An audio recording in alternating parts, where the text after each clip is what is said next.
Welcome, I'm the Deadwood Jedi. This is going to be another Raid Shadow Legends video. I know you guys have already seen me do the Double Maneater Unkillable for the Iron Twin Fortress on stage 15. Today I'm going to show you stage 14.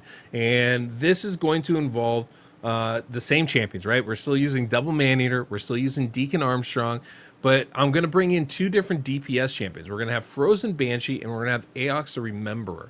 Now, for this to work, I actually need to change the speed of those two DPS champions, right? So I need to be very specific about the speeds I have for the Maneaters. I need to keep them between 268 and 270 speed, right? So I have them both at 269.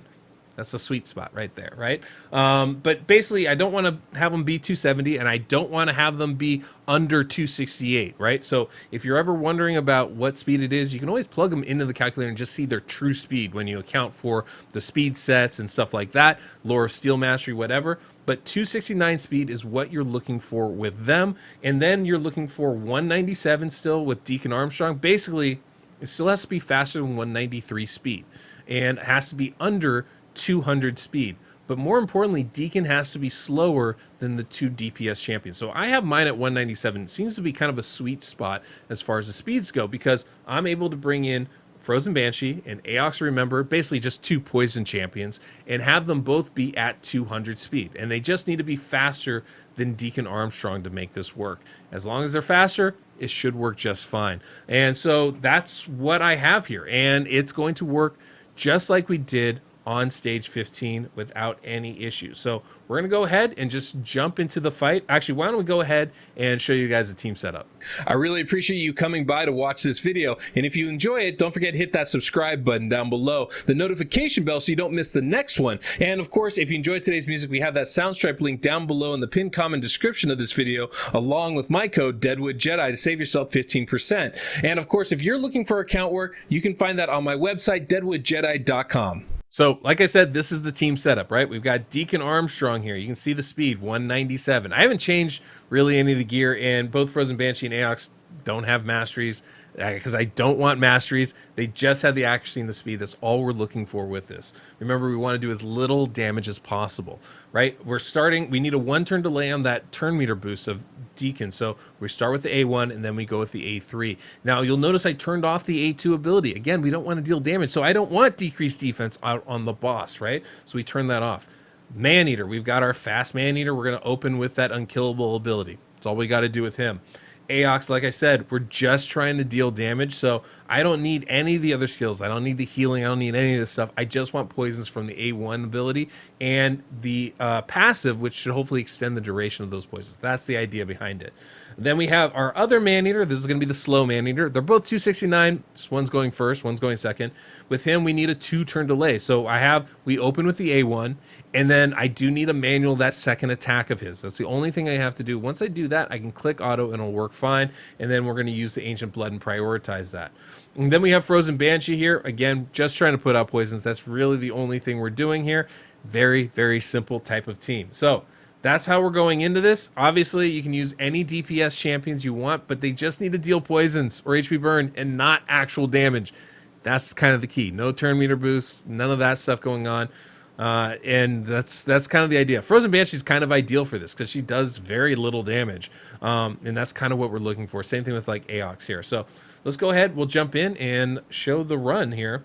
So I can auto the first turn, no problem. Now, remember, every time we place a buff, the boss gets a turn meter boost. So I had to factor that in. That buff going out on all our champions makes that boss go right away, so nobody else can go, even though we have one champion going faster than them, 269 speed. The boss is at 250.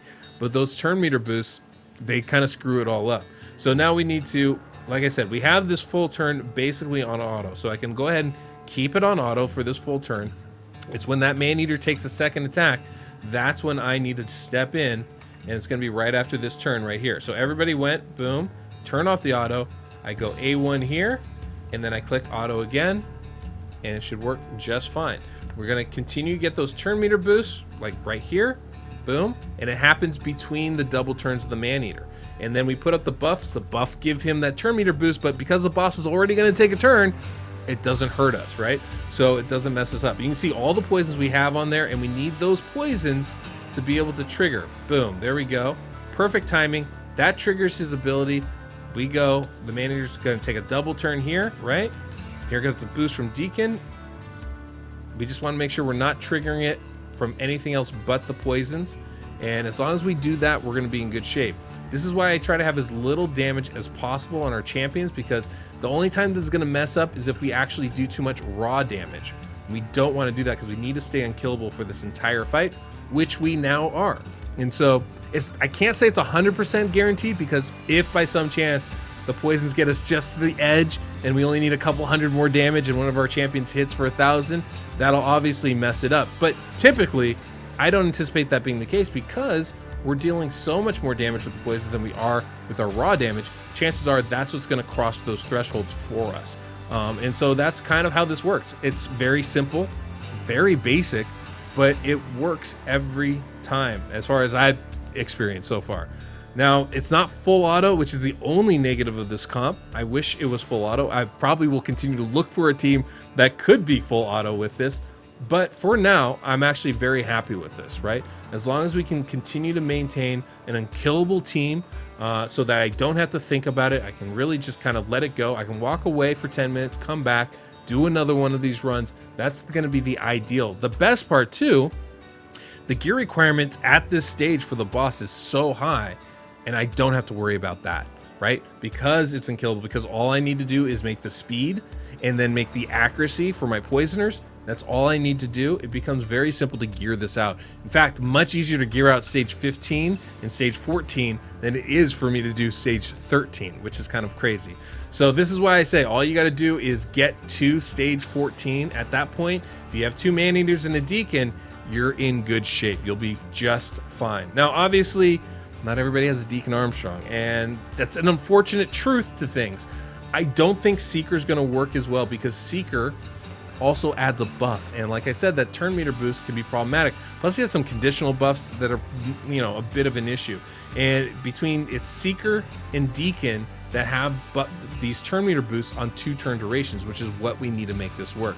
Now, I will continue to look. I'm hopeful that I can be able to come up with something that's a little bit more attainable for everybody out there, but for now, this seems to be the only unkillable team that I've come up with that is an auto team, right? And so I will continue to be looking. I'm going to try and find something that can work a little bit better for us going forward, but right now, this is kind of what we got. So anyway, we can kind of speed this up, finish through, see how this goes, and we'll come back afterwards.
There you go.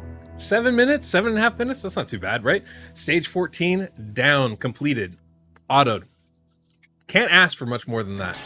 So again, all you need to do to make this team work, right? You just need to make the speeds that I've showed and the accuracy on those debuff champions. You got to make sure you don't bring decreased speed in. You got to make sure you don't bring any turn meter boost or anything like that outside of Deacon Armstrong. If you can do that, you can run this team. So you know, hopefully this is helpful for you guys. I'm pretty sure this is the team I'm going to probably be running to get through 14 and 15, and probably using this for auto for a while, at least until I can come up with some alternative methods. But for right now, this is going to make those stages so much easier. As much as I kind of like the Iron Twin Fortress, it is a pretty strong challenge and fairly end game kind of stuff. But it is nice to be able to find something that is more manageable on a day-to-day basis, and I think this is going to be that kind of a tune. So hopefully this was helpful for you guys. I'm hopeful I'll have this on the website as well, so make sure to check in there. Probably sometime this week. Hopefully we'll get it up and listed so you guys can look at all the details of it. If you have any questions and stuff, we'll get an article posted as well. But guys, thank you so much for being a part of this, sticking around, watching. This is why you subscribe and why you hit that notification bell so you don't miss videos like this one.